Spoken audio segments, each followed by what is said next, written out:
Badan Intelijen Rusia mengungkapkan bahwa NATO sedang membangun pusat pelatihan di Ukraina, yang dirancang untuk menampung sedikitnya 1 juta tentara Ukraina yang wajib militer. Dinas Intelijen Luar Negeri Rusia telah mengungkap bahwa NATO semakin cenderung membekukan perang Ukraina dalam upaya memulihkan kesiapan tempur pasukan Ukraina, yang berpotensi menyiapkan panggung untuk pembalasan di masa mendatang.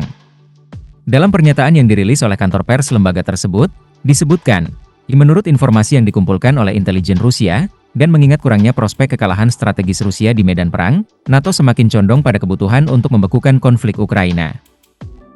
Badan intelijen tersebut lebih lanjut mengungkapkan bahwa NATO sedang membangun pusat pelatihan di Ukraina, yang dirancang untuk menampung sedikitnya 1 juta tentara Ukraina yang wajib militer. Selain itu, laporan tersebut menyatakan bahwa Barat berencana untuk mengerahkan sekitar 100.000 personel dalam misi menjaga perdamaian di Ukraina, yang bertujuan memulihkan kemampuan militer negara tersebut.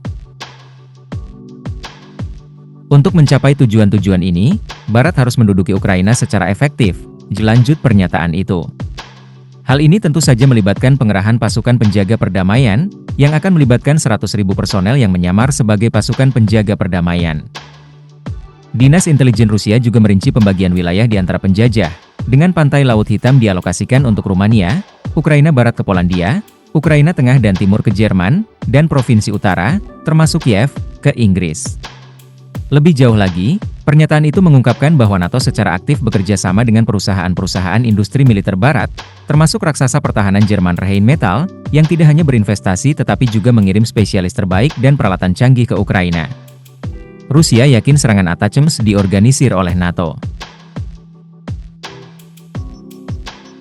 Minggu lalu, perwakilan Rusia di Badan Tenaga Atom Internasional, Mikhail Ulyanov, menuduh NATO mengatur serangan rudal terhadap Rusia, dan menegaskan bahwa Ukraina tidak memiliki kapasitas teknologi untuk melaksanakan operasi semacam itu secara independen.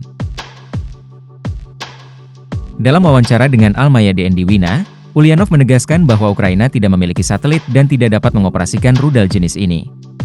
Ia menambahkan bahwa, Rusia yakin bahwa serangan dengan rudal jarak jauh ini diorganisir oleh negara-negara NATO.